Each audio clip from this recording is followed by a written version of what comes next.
mixed emotions for me tonight. It's great to be here, it feels like a party. It's great to be amongst friends and have a drink. And yet I'm also quite angry. It's hard to be celebrating a story together that actually looks like systemic failure.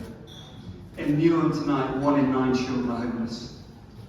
I can't comprehend that we've got to that point. So I'm going to bring you a provocation and we're going to go on that journey of despair to hope.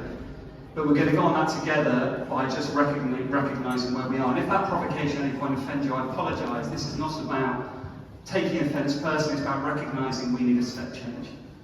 And that takes collective leadership, collective responsibility. And I want to also recognise this, that for all of you in the room tonight, you probably got involved in housing in some capacity because you believe and understand the importance of housing for society, for communities, for resilience, for well-being, for health. It's the very fabric of what combines us and makes us human. And yet, between us, we come to work currently to support a failure that means that we are supporting people living in systemic poverty. So let's just recognise that. Let's not beat ourselves up because we are people who are innovative, we are resourceful, we are creative, we are compassionate, we have wisdom, and we need to bring that to bear. So let's start there. Currently, for the last decade, we built in the UK about 80,000 social rent homes. It's about 8,000 a year. We lost about 160,000 of those homes to right to buy and demolition. So over a decade, we've got minus 80,000 social rent homes. And we reckon we need 90,000 a year for 10 years. So can we just be very, very clear? We're not talking about a tweak to a system. We're not talking about, can I squeeze out 5 homes there or 10 homes there through planning? We're talking about really redesigning the wisdom of how we commission, think, deliver, build, operate, manage at scale housing that is for those that are most vulnerable in our communities. And I think that should be an exciting challenge. And I'm also confident it's one we can rise to. But that means we need to be really thinking about outcome-led approaches from the top. That isn't a kind of, where are we now? How do we get it? What's the outcome? How are we going to possibly create and commission that opportunity and that scale? And the idea of this exhibition is to say that MMC is a part of that solution, that it has to sit in an ecosystem. It has to sit in a context and an opportunity that understands how to create that value, operate within that machinery, and drive those outcomes. And the playbook really asks 3 very simple questions. I'm quite simple, I like simple questions. So the first question we ask is, where is that land that can help us build those first 120, 130,000 homes? Those where we need to really focus on social rent. And I've got good news for you. The housing crisis is not about a lack of land or money. And again, if you don't agree with that provocation, fine, we can have that discussion. But I'm pretty confident from the assessment we've done, we have plenty of land and we have plenty of money. What we have is a lack of wisdom. And the good news is that local governments across the country have within their control huge amounts of underutilised, unloved, forgotten land supply. Small sites, infill sites, sites that are effectively allowing us to do gentle infill that does not overwhelm existing communities and build social housing. And yes, there's a problem with that land. It's complicated. It's difficult. So what you do with complexities, you don't do them individually, you have to think systems. So that's the land that we need to really look at in a way that we aggregate and that we bring forward.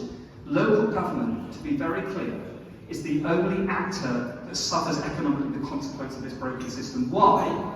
Because we have, in local government, a responsibility to house the homeless and the vulnerable. I think that's a good thing. But we need the tools to be able to do that and not bankrupt ourselves. So we have that land supply. It is in the interest of local government to understand and work with each other and regional and national government to bring that land forward. The second question you have to ask is, well, okay, if we have the land, who's going to build that stock? Because let's be clear, that land is not going to be brilliant for making loads of land valuable. It's not particularly the most profitable land, and so the current development model that is extractive and taking profit, and I'm not demonising large PLC house builders, I'm just recognising that that model works in a particular area, but is not fantastic for social infrastructure, isn't probably the right supply chain. We spoke to those big PLC house builders, they do not want this land. But we also know the MMC supply chain, and we're not really focusing on the big volumetric players here. Think about SME, MMCs, panelized systems, organisations like Agile, organisations like ZPOS, there's others here tonight, they are proving time and time again that they can unlock those sites. And the good news is that they can scale, and they can bring standardisation, and they can drive zero carbon. So there is a supply chain, and here's a real novelty. They actually will build as many homes as you ask them to, and they'll just charge a small profit for building them, because their business model is built around aggregation of demand to drive delivery. We cannot build 1.5 million homes in this country currently without incubating a new supply chain of housing. So we have a supply chain, we have land, we have to fix the economics. And this is where we think that the TA crisis, and let's be clear, is a burning platform, is an opportunity.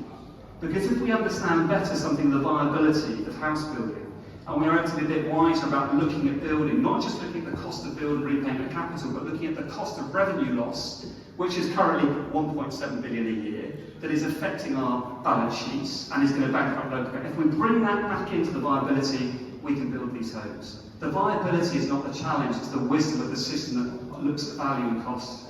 Now the good news is we can change that, and I think this government is already doing some of that work. So there is an opportunity here together to say, look, we need to incubate a new supply chain of homes that can build at scale and pace. We need to understand how we bring together aggregation. This does not work piecemeal. It's too expensive, it's too difficult, and what we will learn is it was too expensive and it was too difficult. And the fear I have is that we're going to do pilot after pilot after pilot and go, well, that was really expensive, really difficult. And we learned that the people that have been doing this for 30 years, who, by the way, innovation is scary and difficult, will tell you, I told you innovation was scary and difficult. So let's start with the outcome in mind. If we are going to build 120,000, 130 social rent houses at pace, we need to unlock that land. And it is local government that has that land in its supply. We can incubate that new supply chain, and there are powers here that need what I would call just courage and leadership. I'll give you one little example. We're exploring now the opportunities to deploy local development orders. This is something that sits with the National Policy Planning Framework. It's a massively underutilised tool in my view, where we can say as local government, here is some of our land, we're going to put that into an LDO, we're going to create permitted development rights to get the housing accelerated through planning. Well, here's a thought. What if we understood how to align that LDO with a standardised approach to house building supported MMC? So look, the despair is we are in a really tough place. And the tough place is also exacerbated by the reality for local government that there is no money left. It's also exacerbated by the reality for national government that there is not much money left. So who's going to pay for this housing? Well, here's some good news. Institutional investment, pension funds are desperate to find ways to invest in long-term social rent homes. You've created effectively a local government guaranteed rental yield that can unlock investment. The money is there, the capital wants to look at this low yield, low risk investment, but at the moment some of the rules are stopping that connection happening, and the real risk is that the planning risk and the scale opportunity is too small to unlock that investment. But if we can bring that together, which is already starting to happen at genuinely interesting levels of government, there is an opportunity of creating that investment mechanism and doing this at the scale we need. So this exhibition tonight is both a plea and a challenge. It's a plea to say, can we stop just working within the existing grids that we've created for ourselves? They're a human construct. We know the cost of everything and the value of nothing. Can we have the courage to question that and look at value in the broader sense, thinking about health and resilience, the long-term sustainability of our communities and our planet? And as we do that, we will start to build these homes that we need. And I'm confident what we'll also do is learn a better wisdom in the next challenge and the next challenge. Human endeavour is incredibly resourceful. But if we don't all agree there's a crisis, and if we all go home tonight, back to our beds and say, well, that was a really interesting discussion, thank you very much, back to work tomorrow, as carried as we are, we fail to deliver change. So the challenge is, what's your role? What's your role in challenging the status quo? What's your role in advocating for change? What's your role in thinking about how you drive better wisdom and compassion to your job? Because the reality is that our complex and wicked systems to which housing is one. Housing doesn't sit in the housing department, it sits in finance and procurement and legal and political decisions. It sits across the whole platitude of everything society does. We are all connected. So those complex and wicked systems need collaboration and strength of leadership So thank you for being here, but please do not leave here tonight without recognising it's on us. It's on us to fix it, and there is good news. It is totally fixable. Thank you.